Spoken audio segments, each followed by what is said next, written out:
oh boy. What's up, YouTube? How are you doing? Sorry for the quality with the cam of my laptop and the lightning, and it's not brilliant, but hey, we are live. That is what is most important. Good to see you.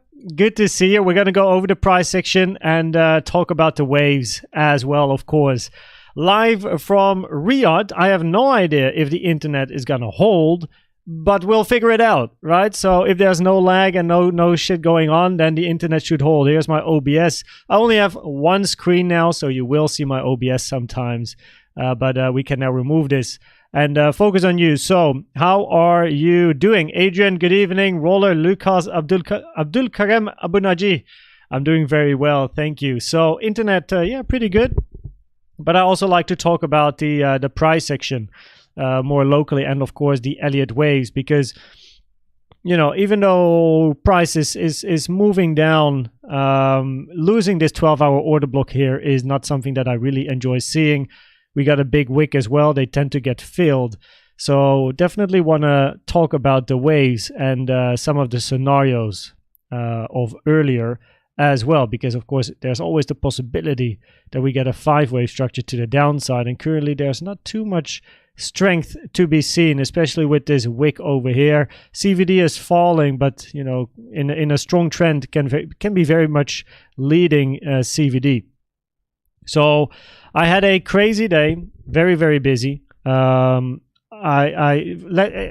in a nutshell, I will post stuff on Instagram tonight because I've been I'll tell you, but I arrived on the airport at 3 a.m. local time.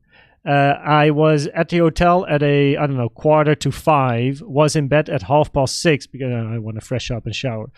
Then I had a 4.5 hour night, woke up for breakfast at 10 a.m. Made the first video after breakfast, right? Made the video for YouTube, then for Diamond.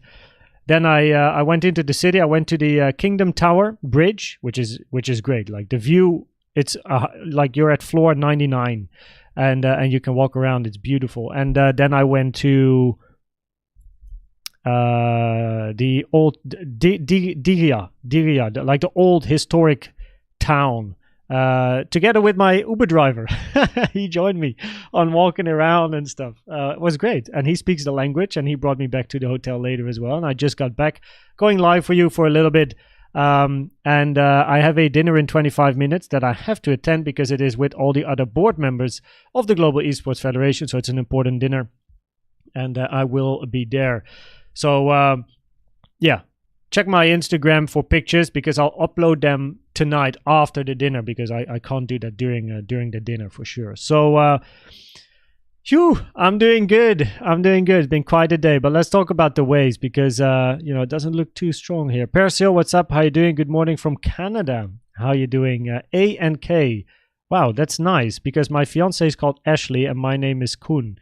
A and K. Ashley and Koen. I will remember your username on YouTube. 100%. It's the first time you wrote something in the chat, I'm pretty confident, or you changed your name. Else I would have, at least, I would have recognized it another time. Yeah, so far, very enjoyable experience. Farshad Farouk, how you doing? Legendary Wolf, haven't seen you in a long time. I know. I mean, live streaming wise, I think last week. But hey, let's talk about the price section and the scenarios. And it's going to go like a normal video so that we have a little bit of time for chatting as well. So I'll try to be quick here because I'm not seeing the strength that I like to see locally for the bullish scenarios, right, at the moment. So let me actually move this to the downside, organize my chart a little bit. By the way, also everyone, I got a brand new little mouse bought on the airport in Doha, because I forgot mine in the Netherlands. So I got this little fella, like small little one, perfect for traveling. It's wireless as well. Man, I love this thing. I might even use it as my mouse at home instead of the one with cable I have. I have a gaming mouse with cable, but this is, it's small, but it's very nice. So, okay, here's what we're going to do. We go through the waves. Just realize I only have one screen here. And that is... So I don't have the chat. Everything you see on screen is what I see as well. So the only way for me to check the chat is if I do this. So behave yourself, okay? But you always do. You always do. So Sikkim MLBB India, what's up? How you doing? Once again here. I like what you do. Thank you very much. Could you give your opinion about the area 5 to 7K? Is it possible? I think 5 to 7 is a bit too low. I would like possibly you wick in 7, but I think 8 to 11 is the best support for Bitcoin in a bearish scenario. Avastin Production, welcome, new subscriber. Good to have you here. Thanks for subbing, man. I appreciate that. Bitcoin could go lower and close the candle remain. Yeah, that's true. It can remain a spike, but I do like to talk about the scenarios. So what I like, so before we start, right, and I go into like almost like video kind of like through the scenarios in hopefully about like 10 minutes. So we have 10 minutes left for chatting. After a drop like this, what I always like to wait for is a range. I always wait for a range to form because the range will give us the most information about what will happen next. I also always keep an eye on the golden pocket because history, like, you know, it doesn't rhyme, but it tends to repeat. And if we go to 4-hour charts of like quick little drops in the past as well, like quick moves to the downside, one that comes to mind actually is here. Now here we had a massive wick as well, right? Take a fib from the low to the high. Golden pocket touch 1 moves back up, right? Golden pocket touch 2 moves back up, and then the 786 was touched, move back up. So it's like definitely interesting to keep an eye on the golden pocket as well as a first little bit of area of support, but I'm not seeing really the strength that I like to see at the moment. So let's go through the different scenarios. I do realize I had my video up and running this morning. Was a bit quick as well in the morning, so let's get through it. Now I won't repeat all of these scenarios because the higher time frame ones you already know. Most importantly is I'm patient, I'm waiting, and probabilities are changing a bit as well with local info because I like to wait for a range. So the most bullish scenario, of course, is multiple 1 2s, 3 4, waiting for 5 in this wave 3 here, then 4, and then eventually a 5, right? But that means this move down can't drop too far. If this one drops too far, and it would invalidate this being an impulse in a 1 2 3 4 5 locally, which is the count that I have over here, right? If it would go to the 618, 39.9K, then it would invalidate another move up for a wave 3. So in this particular scenario, that would then mean you would put your wave 5 here and you would put your wave 3 here. Then you go back like, and then this is part of your 4. And then you have a move up for 5. We're not there yet, but we have to be prepared, right? We are preparing for the scenarios that might unfold on the charts. So for now though, as it stands locally, 1 2 3 4 5 is not invalidated, but I do want to see local strength. I want to see a range and local strength. The moment, you know, I have no interest in buying here if I don't see at least a range for a period of time, and then, you know, a higher low being made, some like bit of a move to the upside, bit of a retracement, bullish CVD divergences. Like, give it time, right? I don't want to catch the low, I don't want to catch the high. I want to catch the 60% going from low to high or from high to low, right? That is the goal basically. For, you know, I don't need the flashy entry at the top or the low, right? I don't want to catch wicks as well. I've burned myself a lot in the past catching wicks and stuff, so I'm not doing that. But this is of course then the most bullish scenario because you expect a 3 4 and then another 5, so 2 more pushes to the upside. Now generally, of course, when you look at this move to the upside, it's already quite extended. Late longs should watch out, early shorts should also watch out. Now the bearish scenario is 1 more push and then a move to the downside. Same thing here, 1 2 3 4 5. If this wave 4 goes too deep, this scenario is going to be invalidated, right? So if your local 4, I'll put it back on the chart, if price moves down hitting 39.9 here, this scenario can be removed from the charts, right? Because we're not going to be looking for another 5 to the upside because the sub-degree count of this wave 5 is not matching up, because we want an impulse. 1, 2, 3, 4, 5, and wave 4 has to respect the rules. Now this wave 4 is a little bit of a pain in the ass, but we'll get to that in a second. The bearish scenario is wave 5 is in, and we're going to be looking for lower lows to come. Now what I don't like about this scenario is the high. Now I do realize that on some other charts the high has been taken, right? So I have a wick here, and I know that other charts don't have that wick. But this is a lower high on my chart, and I don't like truncated structures. It's incredibly rare to have a truncated structure, at least here on the chart I use. I do know that on other charts, if I go to the Bitcoin charts here, right, this is Bybit, the first one here, we actually have a higher high. This is here Bitstamp, higher high. This is Binance, higher high, and a crazy weird wick next to the one we made. And then we have the index chart, also a higher high. So it can just be an anomaly on my Bitcoin chart, right? Which it is. It's clearly an anomaly, else it wasn't the only, quote unquote, only, as I didn't check more charts. Chart with this wick here, but I'm not a big fan of it. Now, possibly, can this be a wave 5 to the upside? That's something that I've been thinking about this morning as well, because if we are looking for this final push up to be the end of an impulse, then somewhere here we have to count this as a 5-wave structure. Either you're going to do that in some very awkward diagonal where this is your 1, 2, 3, 4, 5. I'm not really enjoying that structure. Let's say, let me take a quick look here. Diagonal, this is wave 3. That is the common target for a diagonal. That's okay. And if we take this, but then your wave 5 is longer than your wave 3, and that's not what you like to see. So then I would probably put your 4 here. Count this then as a WXY, ending with the triangle in Y. And then you need to count 5 waves in here, which is also a bit of a pain in the ass if you look at how this structure is so 3-wavy. So it makes it very difficult to count this as an impulse or potentially ending diagonal towards the upside.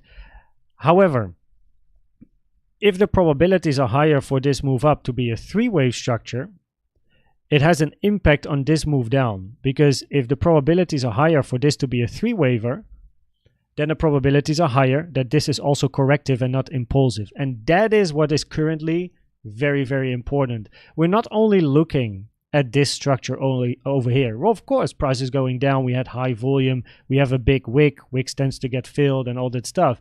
But we're not only looking at what's happening here, right? It's the context of what price is doing everywhere. And this is quite a pain in the ass to count as an impulsive structure here to the upside. Now, I don't know if maybe John, again, I have only one screen. So everything that I see here on the screen is what you see, and what you see is what I see. So I'm not sure if John is here, but if you're here, I don't know if you can force a 5-wave count in here on the very low time frame. I think it will be quite a pain, unless you have a 1. Maybe it's like 1, very long 2, 3, 4, 5. That would arguably be my, probably that's the way that I would then somehow count this structure. So then you do have this as your 4. This is a little bit of live thinking that I'm doing here, of course. It's very out of shape. 1, and then you have like that ABC. So ABC in your W. Then you have an X, and then you have a Y. So that is your 2. Then you have a 5, C, and that's your 4. And then this is your 5. And then this is ABC. This is a flat running. Or this could be your X, and then you have your Y. So you have a flat X flat here, which is possible. The only thing that's not possible in a double combo, WXY, is if W and Y are both a zigzag in a sideways double combo, but they can both be a flat.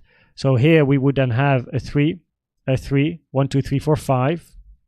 Works, no? If we count the lower time frames. Then here you have a 3 in X, and they have another 3, 3, and and then a 1, 2, 3, 4, 5, or a 1, 2, 3, 4, 5, right? To finish another flat in Y, you have your 3, 4, 5. Now 3 has to be longer than 1 here, because you can't have 3 being the shortest structure, but it is not. So this would be a way to count it. Wave 2 retraced to the 786, I think. Or the golden pocket. Oh, golden pocket, which is common for 2. So that works as well. Wave 4, 2, 3, 6, which is a common target for 4. And then also here, a 3-wave structure. And then the final move up is 1, 2, 3, 4, 5. Okay, so there we go. Let me actually put this in the... I don't know, I'm just going to put it for now in the medium time frame folder. Because we don't have the time. So that is how I would count the final move for a bearish scenario, right? Where now, after this, we are looking for an impulse to the downside, lower prices to come. And that it becomes quite interesting, because then the question is the whole move finished, right?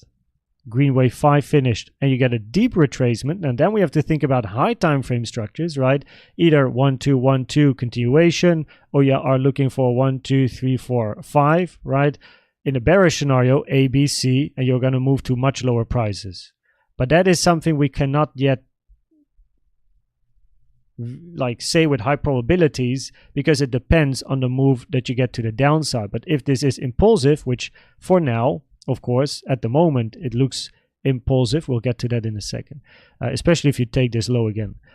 Then you're going to be looking for 1, 2, 3, 4, and a wave 5 at least, if not a continuation of 3. But if this becomes impulsive, then you have two options. So either, or I should say differently, if this is an impulse to the downside, it opens the door for a potential bearish scenario in a much lower prices. Either you're going to be looking then for a zigzag, A, B, C, and then back up. Or you're going to be looking for 1, 2, 3, and then much lower prices to come, right? That's then going to be the, the different scenarios there. Now that I actually counted this low time frame structure on stream, let me actually quickly have a look here. Now that would be the same if I put that 5 on top here. And in a very bullish scenario, you could be finished with your 5 and then your 3. That's not impossible. So you might already be working on your 4. Let me clean up the chart a little. Now I will put it on top of the lower high for the sake of equality with the other charts. Okay, drag this to the left. Drag this to the left. There we go. Of course, the 618 is your invalidation. Let's now put the prices on, because now it becomes relevant. Most common target for 4, right? 236.05, 40.3 to 35.3K. Most common is 382.05 area, right? 382 over here at 37.6. And wave 4s like to retrace to the wave 4 of a lower degree, which is the price section of the blue wave 4. You take a simple box from the highest point to the lowest point of your wave 4. You drag it to the right. You can see there's overlap with the 382 and the 05. So that is something we can keep in mind over here. So, like, probability-wise, even though, yeah, we have a bit of a drop to the downside, and it depends, like, what potential 4 we're in, but I'm still not a fan, and I keep repeating, I'm still not a fan of the high. The highs that we have over here didn't hit a clear resistance area, right? Golden box just above, another couple of resistances just above. We actually just got below it. We have a yearly level as well, yearly horizontal just above at 46.2K. So personally, like, probabilities from an Elliott Wave point of view, and also in confluence with just like resistance, I'm not too big of a fan of this being the high yet. So as long as the impulses are not invalidated, they remain in a bullish market structure and market trend, the the higher probability at the moment. Doesn't mean we can't short. I mean, of course we can short, but we need a solid plan, entry requirements, you know, no YOLO, no FOMO. I mean, that's something I say often, of course, right? Don't YOLO, don't FOMO. We're not here catching knives on this channel. We have a plan, we have structure, we remain patient. Patience, probably the best skill you can have as a trader, right? Patience and discipline. Do we care about this move to the downside? No. Because if you're a trader, there's an opportunity every day. You may got stopped out, right, during this move to the downside, but if your risk management is on point, who cares, right? If you lose 1%, 2%, 3%, whatever, I usually risk 1%, and I got stopped here as well. Do you like, you know, and while I was traveling as well, you know, price moving down when I arrived at the hotel. But I don't care because I know based on the plan, it's going to be profitable, right? It's just another trade. It's just another trade. And there will be an opportunity tomorrow and tomorrow, right? So we don't really care too much about that. Now, this is then important, right? Are we finished with that yellow 4? I wouldn't, like, the thing is, of course, we have a big wick. Wicks do tend to get filled, which doesn't really support probabilities of going back up already. But the invalidation is the 618 at 39.9k, and now we're still here. What I would say, though, is that I'm not too happy at the moment for price moving below, like if it moves below this range again, where you have pretty much, you know, there's not much left here, right, in this area. We had a big wick, yes, it was on top of this candle, but yeah, let's see if it can maintain in the range here. The bearish scenario is, of course, an impulse to the downside, right? And that's like, there's a couple of things interesting here. Wave 2 retraced to the 382. Less common for 2, more common for B or X. That would imply increased probabilities for a wave C to the downside instead of a wave 3, just because of the 382 touch. It can, of course, be a wave 3 and then 4 and 5, but this is usually not really something, or I should say, this is usually not really something you like to see. Now, wave 4 retraced very deep as well to the 05, almost hit the golden pocket, which would be an invalidation. And the 05 is usually a maximum target. You don't really like to see candles closing above the 05 as well. So not ideal, but we remain patient and we wait for a range to happen. For a wave 5, though, for an impulse down, you want to see this low of wave 3 taken. That's like a must, because here you're going to be, this looks now 3 wavy, so you're going to be looking for a range and then another drop in an impulse. The moment we get another drop and take the low, an impulse becomes kind of confirmed, at least if we get a wave 4 structure. If price is going to do this, move up and then down, we can be looking for potential WXY in the bigger green wave 4, and that would be a little bit similar. I gotta watch time though. I have 5 minutes left before I have dinner with the board of the Global Esports Federation, and my ass is live streaming on YouTube. So then we can get something here, right? This was similar here, kind of, I suppose, where we had a drop. Use the bars pattern. So I'm just quickly trying to update you guys in between my crazy busy day here in Riyadh. So I hope you appreciate that. But like that, voila. So even if we would get a move to the upside, an impulse is not guaranteed, right? You can have this over here, right? Looks quite nice. So, and then you're going to be looking for a bigger 3-wave structure. So we're going to remove the bear count. We're going to open the, where's the wave 4? The bigger 4 here, this one. And then you're going to be looking for, hey, the end of 3, 4, 5. But then you want to see at least a bigger range, preferably also then yeah, potential WXY, and you want to see price moving up a little bit higher, preferably. So okay, that's right. We already spoke about the local bear and why probabilities were higher for price to drop, right? Based on what I explained in the video. There were 2 reasons, and I was traveling, so sorry, you know, I couldn't update you. First reason, over here, price took the low on the left. It's not allowed in a zigzag ABC. B is not allowed to take the high of A. Increased probabilities for shady things going on, but the moment you hit the 1-to-1 over here, That was the moment a wave 5 of an ending diagonal is invalidated and lower prices are expected. So the moment price hit this level here, we could be looking for a move down. But we can now remove this. So yeah, that's pretty much what I wanted to say. We had news today, no? But it didn't really do anything, I believe. Oh no, wait, it's tomorrow. Ooh, watch out with the news tomorrow. That's going to be interesting. So we got news 2:30 p.m. Central European Time. CPI data might be a little bit explosive. On the CVD, I wouldn't really use it too much just yet. You know, give it a little bit of time to for a range to form. Yes, we have bullish CVD, higher low in price, lower low in yellow at the moment. But you know, I personally, you know, give it some time. If your plan says trade, then of course it's a setup. But yeah, give price some time to range, because the ranges will give us the most information. Okay, it's 17:28. I literally have to be at the Global Esports Federation board member dinner in 2 minutes. Holy moly, in the hotel here. So that makes life easy, but it's going to be a dinner with the board members of the Global Esports Federation. And I'm one of the board members, so I got to attend. So hopefully based on this, you have an idea. Probabilities on the chart at the moment, right? If we look at the medium time frame, as long as the impulses are not invalidated, still looking for that move to the upside, as I'm not too happy with the high, right? You could hear in the analysis what I spoke about. Probably based on the analysis, you kind of know what I'm looking for, right?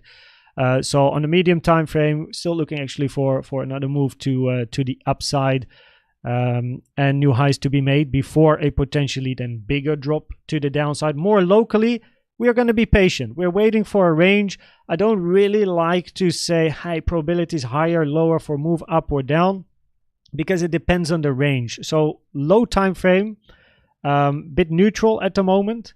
Medium time frame, zooming out, still bullish. But we want to wait for a range. And the moment we get some more information locally based on the range, that is when we can start playing on the 15-minute with the probabilities again, right? So we got to remain patient at the moment. So okay, woo, thanks everyone. I gotta get my ass to the dinner thing. Thanks for watching, subscribing. Hope it was valuable and helpful. And I'm gonna give you tomorrow morning another morning update whenever I'm awake, because last night was a 4-hour night and I don't know how late it's gonna be now. So okay, catch you guys later. See you on the other side. See you tomorrow. Bye bye.